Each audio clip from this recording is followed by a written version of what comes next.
Welcome to the Craig and Greg Show, presented by Maximize Leadership. Now, here are Craig Owens and Greg Harris. Hey, welcome to the Craig and Greg Show. I'm Craig. This is Greg. You know, one of the things that both of us enjoy doing, and it kind of struck us as something that we should probably talk to other leaders about, is reading books. I think it's very true. Somebody said once that leaders are readers. And I have found that to be true in my life, that reading really helps me. And I know you have as well. You're not only a reader, but you're an author as well. But so are you. Yes. So let's talk a little bit about reading. Why is it so beneficial for leaders?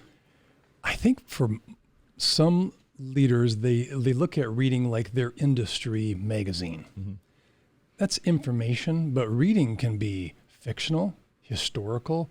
You have a lot of, interest in the history books of past leaders worldwide, and you learn like some of the humanitarian things, the unique out-of-the-box things, sure, versus what you assumed. And I think a reader doesn't assume as much as someone who doesn't read. Yeah, I agree. And I think that I like what you said about the industry. I think that it's important to know about your industry that you're in and read about that. But I think that you're going to find other examples that you can use from things that are outside of your industry, and it makes you a better rounded person. It's a shape, isn't it? Round? Yes. Round is, I'm in shape. Yeah, exactly. Round is a shape. I think the challenge for leaders, particularly you all who are really busy, is sitting down and dedicating some time. Sure. And I probably have heard more than a couple dozen times a leader saying, I read in the morning, I read in the evening, I read in the weekend, I read, at lunchtime, or I take a little break at 10. They almost intentionally put reading into their sure, well-being. Yep. Well, don't you think that, I think the people that say that they find it difficult to do that just haven't done it. But wouldn't it be true, like, say, an exercise program? Yeah. If it's not a regular thing, you find it difficult until it becomes regular. And I think until you see the benefits on the other side, and then you go, oh, I'm going to make this a higher priority. And maybe they never saw the benefit. Could be. One of the things I think I was told early on by mentors is read, because your vocabulary gets better. It gets deeper. It gets maybe you find different ways to say things, sure, versus just repeating yourself. You pretty much know what you know and you're just sharing it. Right. I think that's the interesting part, is what else do you have to share other than what you know already as a reader? Sure. Yeah. This is all I got. Well, but I like I like that growing your vocabulary and even growing kind of your own internal database of stories and examples, because I find frequently when I'm sitting down talking with somebody and they're sharing something with me that they might think I'm the only one that has gone through this before. Oh. And then you say, oh, you know what? Actually, I was reading this autobiography, or I was, and did you know? Right. And you tell them a story. And I think that helps people go, oh, okay. So I thought that I was weird because I was the only one that experienced this. And then you can encourage them by saying, no, you're not the only one. Here's somebody else who went through this, overcame this, and you can too. It sounds like reading is informational. You think about school, they give a textbook. Sometimes they're pretty gritty with dry. Little dry, or they're not like, well, how does that apply to real life? Sure. And I think that's the challenge with reading for a lot of people, is a type of reading. Mm-hmm. So you could have nonfiction. It can get a little heavy. And I'm not even talking about the Bible or a devotional. I'm just talking books on a shelf that you'd say, oh, I'll try that one. I wonder, Craig, for the leaders out there, the types of books that they might be looking to help themselves. Sure. What would you suggest, some categories or types? Well, one of the things that, to be well-rounded, I found that I need to purposely plan like ahead of time what I'm going to read. I think that we could have a favorite author or a favorite genre, and when you're done with a book, that you just naturally go to your shelf and just go right to that same author or that same genre. I know, at least for me, that's what I do. So I have a stack of books on my shelf most of my books are sitting up like this, but then I'll go through periodically and I'll pull out and I'll make sure, I'll say, okay, so here's an autobiography, and then I want to read, a book that is going to help me in relationships with other people, and then I'm going to read, and so I kind of have to think them out, and so then there's my stack of books there that I can go through and make sure that I'm, not just getting stuck in a rut or getting stuck in one topic. Listeners, that is a great idea. Yeah, so, okay, but how do you pick those? I know you said your shelf. Do you go on a website? Do you go to a bookstore? Do you go to a library? Do you look at lists of, like so-and-so leader recommends these are his top 10 books? How do you add to your library? Well, some of the books are, if I take recommendations, it has to be from somebody that I've seen the fruit of their life, because I remember one guy in my life that he would quote from books frequently when he was speaking publicly. He would say, in such and such book, this author said, and he would quote something, and I'd say, oh, this kind of interesting. And then after a while, I realized when he was quoting from some books that I had read, that I'd go, I don't think that was the context of that quote there. Well, when I had a chance to be in his office and look at his shelf, which were, impressive as far as the volume of books there, when I pick up some books, you could tell that they had never been opened. And so he had the books there and was kind of like, just getting cliff notes or getting something off of the internet, but wasn't actually reading the book. I want to read books that are recommended from somebody who the book that they've read is dog-eared and underlined, and they've said to me, hey, look at this passage here, and I really wrestled with this, or I applied this, or I'm using this. And when I see the fruit in their life, then I say, I'm interested in reading that book too. Like that. So I don't usually go like, hey, what's the top 10 list? Or, this, sometimes you'll see that, here's Elon Musk's reading list. Okay, well, I don't know, he's in a different place than I am. He's going to be reading different things that I'm going to be reading. So I try to take recommendations from people that I already know and trust. I think for some of us, we like a type of book. Creative, fast reading, how to make how to turn around a company, how to sell a company. Sure. You kind of just keep going to that. I really applaud people who, I just read this book. You might like it. It's kind of an altruistic book. And this one here, this is basically the new IRS accounting stuff where they're saying they're going after these kind of businesses with these 87,000 IRS agents. That's quite a difference. Right. Or creative meaning, I was reading about this artist, and I've heard of his story or her story. And then the next one is... maybe it's a historical on when Churchill, led, and you're like, okay, I really like the diversity. Yes, absolutely. How do we defend against going down to the same book type? Well, I think sometimes you have to. So I'll give you a recent example for me. I was doing consulting with a company that was kind of set in its ways, and they're trying to make some changes. And I remembered back when IBM was going through a major change. They were going from like, all we do is mainframes to we're going into other things. And they brought in a CEO by the name of Louis Gerstner.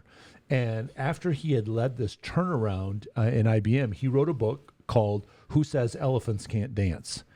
And so I kind of remember that. And I said, I bet you there's some ideas in there. So I went and found that book, and I just wanted to say, okay, not that I'm consulting a business the size of IBM, but it was a large business for that business owner. It was a large business for me to consult with, but that gave me some ideas, some concepts like, oh, so he was looking at this. He was weighing these things when he was making the. So I think that helps us. Or, I'm really struggling with this relationship, or my team doesn't seem to be able to get past this one spot. I think that those kind of things can prompt our reading list, as opposed to I'm just reading to unwind. Not that there's anything wrong with that, or I'm reading to de-stress. Okay, that's a healthy reason to read too. But I also want to stretch myself a little bit, and so sometimes it's going to be outside of my normal comfort zone. Yeah. But that's that's how I pick books a lot of times, is saying, what kind of challenges am I dealing with, and somebody else has already gone through something similar. Let me learn from them. You're almost speaking about a reader's or a learner's mindset. Yes. This is a free piece of idea. So I will often meet with someone and I'll ask them, what have you been reading lately? Mm-hmm. What would you recommend? Mm-hmm.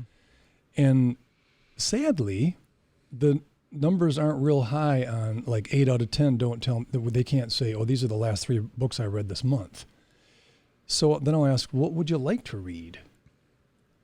So I kind of become a little bit of an instigator, Yeah. like, so if you're not reading, what would you like to read? A thriller. I said, you want some ideas, or do you have some? And often they do. They have the book on their shelf. Right. So as we lead teams, or maybe consult teams, which we like to do, and it's rewarding, where does reading play in to your leadership development as an individual and as you lead others, lead your team?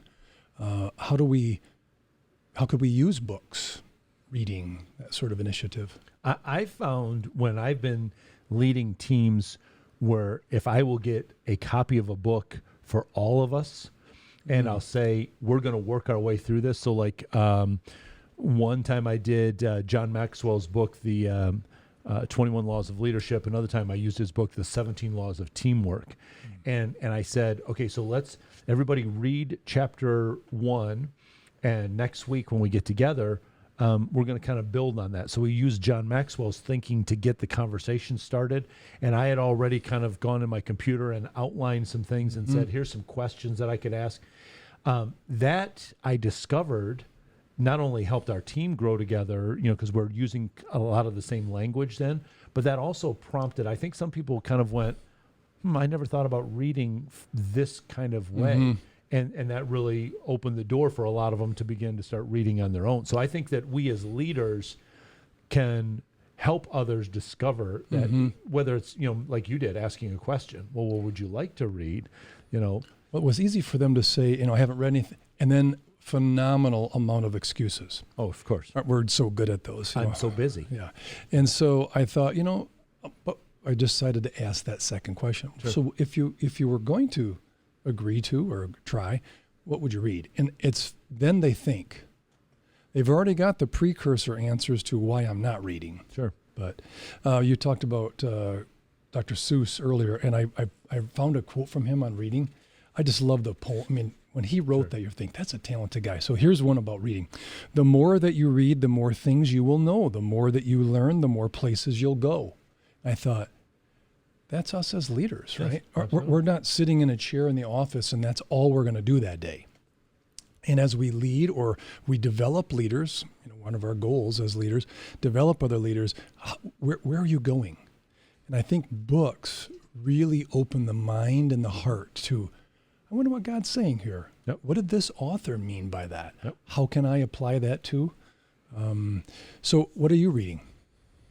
Oh, you're asking me right now? Yeah. Well, as usual, I usually have 6 or 7 books going simultaneously. Just an absolute show off. Because but this is one of the things that I do is, like I will have an audiobook that I'll listen to if I'm like working out at home. I've got another one that I have actually onto my Apple Watch. And if I'm riding my bike, if I'm going for a bike ride, I put on my headphones and I listen to that book from off of my watch. I have another book that sits in my office, another one that sits by my chair upstairs. I have a couple of them in my iPhone that I can pull up and read. So I got them all over the place. So one of the things that I'm endeavoring to do is I would like to read a biography or an autobiography of every one of our presidents. And so I just finished not too long ago the autobiography of Calvin Coolidge. And that was very informative to hear that, like from his own pen, his own perspective of the things that he went through. But I'm doing another biography right now. I love, I like history, but I also like the Detroit Tigers as well. So Hammer and Hank Greenberg. I'm just finishing up his autobiography about his time. So I'm up to the spot now where he's kind of post-playing career, and then he went into general manager and that sort of thing. So, but I just finished a relationship book by Dr. John Townsend called "Who's Pushing Your Buttons." That was really good. He spent Can it be a list? Yeah, it was. Okay, gotcha. It was really good at the beginning to basically say, first of all, what's the psychology behind a button pusher? The second part of the book was, what have I done to provoke the other person that now they're pushing my buttons? Kind of a little bit of a look in the mirror. But the bulk of the book was 7 strategies and resources that you can use for dealing with button pushers. What I especially liked about the book wasn't just like, here's how to navigate around this person, or just how to all right, I got to cope living with them or being around them. But it was, no, I believe that this relationship can become productive and healthy. Yeah. What you can do that. And so it's a variety of books that I'll always be looking at. I like reading poetry, just like you read Dr. Seuss. I think poetry flows in a different meter, and so it's not the normal way that, when we read, we just kind of go like this. With poetry, it's kind of like, read a line, how does this connect, what is the phrasing, and I think you have to slow down to read poetry, and it taps into different parts of your brain than just straight on reading. So what about you? What have you been reading? Well, during our pandemic, I made a goal. I think we even shared it. My goal for that summer, when everything was kind of shut down, my goal was to read a bunch of books. I read 32 books that summer. What I do when I read, though, if it's a help book, not an autobiography or a history book, like not an entertainment book, I'll take notes, because I find if I'm summarizing, it's my second time of learning them. And that has really been good. And I just put them in a book file and folder on my computer, and once in a while you go back, or if you want to, what was that point he made? Oh, that's a good quote. I could use that if I'm speaking or whatever. Book I just finished up, I've had actually a couple books on succession planning, having gone through some business sales and now helping businesses kind of figure out how to primarily transition smoothly. Sure. And those are more factual. But some of the case studies are really helpful, because they remind, that could happen. Wow. My most recent habit is, if I find a nice book that's not too niche, like I'm going to have a hard time finding someone who would like this book. There's a book called The Noticer from Andy Andrews, and he's got a really nice writing style. I'll probably buy a case of books every quarter, depending on if I find a pretty cool one. Another one I like is Go Giver from Bob Burke. But the Go Giver, I think I would like to maybe share for the listeners, kind of as we finish up, let's be a book giver. Yes. It's so easy to say, hey, can I take you out to lunch? And then you spend an hour and a half there, and whether you sell something or buy something or, fix something, whatever. I like the book giver. Yes. Like just have books on the shelf that I'm going to give you this one, I think that's part of leading too, is it's inspiring without having to set the time. And so I've got a book, actually I got a book of yours that you wrote to a pastor I met in Holland, and I'm going to mail it to him. And I can use it as a calling card for you, or a network builder. Sure. So books are just, and most people will say, don't bring any more candy into the office when you visit us, because we're already wrestling with, Christmas size people, Yes. And so I think a book giver is just a great way to just share without being intrusive. Like, hey, read this book. Tell me what you think. Did you write it? I wrote it. It's not personal. It's someone else's. Sure. But I think book giver is a challenge for me. Yeah. I want to build on something that you said about what you do with your notes when you're reading. I think that's really helpful. Let me just share with you what I do. Something very similar. I highlight a lot when I'm reading when I'm done with that, if it's a hard copy book, I will go through and I'll type the notes into my computer. If you use an Amazon Kindle, do you use a Kindle? Mm-mm. Okay, so if you do it on Amazon and you use your finger to highlight things, when you're done, a lot of people don't know this, but you can actually log into your Kindle account on Amazon, and anything that you highlighted in your Kindle reader will actually already be here in your computer. And so you can copy and paste it and save it into a folder. But then exactly what you said, because later on that'll come back to you, that you'll be like, I read something. And it was I remember the story was about a girl in Romania. And so then you just go to your computer, search for Romania. Oh, there it is. I found that file, and you can pull it up and recall those notes. So I think that's part of, don't just read it and then kind of, goes in and right back out. But if you ponder it, if you take some notes, if you highlight it, if you reread your highlights, or if you share your highlights or your quotes with somebody else, that's going to make it stick there a little bit more. I think the highlight's an excellent one. I think, taking notes, you can go back in your notes of a book you've read and you're like, I kind of forgot about that. And then that will just send your mind racing with ideas, and you're like, oh, these are little gems I forgot about. And if you do read a lot, you do kind of forget where. Yeah. Which book was that? What author? Especially if you're doing 6 books at a time, right? Exactly, yeah. I wouldn't recommend what he does. Just do what I do. Put one book. But when I was on the road building my business, I would take a book and put it in my car. Yeah. Sometimes you show up early. Once in a while, if you have a full day, the appointment delays or cancels. What are you going to do? Go to the grocery store? Not going to drive back to the house and groceries that are spoiling. So I would bring a book, put it in the car. I didn't get to read long, but it also kept me from just listening to the radio. Yep. Yeah, absolutely. Well, I will tell you, friends, that just keep your eye out. There's an excellent book that you will have access to really soon that's called Sage Advice, that was written by this handsome fellow over here. And it's in the final stages. It's going to be coming out soon. And so come back here. We'll for sure be blowing trumpets and letting you know when Sage Advice comes out. It's an excellent book. I say that completely unbiased. It is an excellent book. But we want to be able to continue to invest in you. So there's a couple different ways that we want to stay in touch with you. You can go to our website, maximizeleadership.com. Harrison did a little remodel on our website, and so you can find the things that we're working on. So blog posts that both of us write.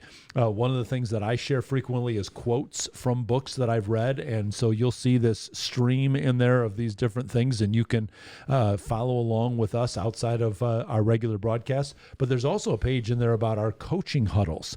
If you're interested in sitting down with us in a small group, a small coaching huddle, fill out the form on there, and we'll get back to you, and we'll give you some information on that. You can also reach out to us on Twitter. It's at Maximize Podcast. If you got an idea for maybe an upcoming episode, something you'd like us to talk about, you got a question, got feedback on today's episode, maybe you want to share with us a book that you wrote or a book that you would recommend for others to read, why don't you tweet that at us and let us know that.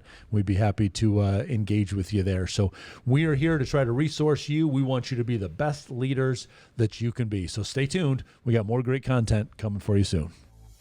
Get in touch with Craig and Greg through Twitter at Maximize Podcast or at MaximizeLeadership.com. Be sure to subscribe so you don't miss any episodes of The Craig and Greg Show.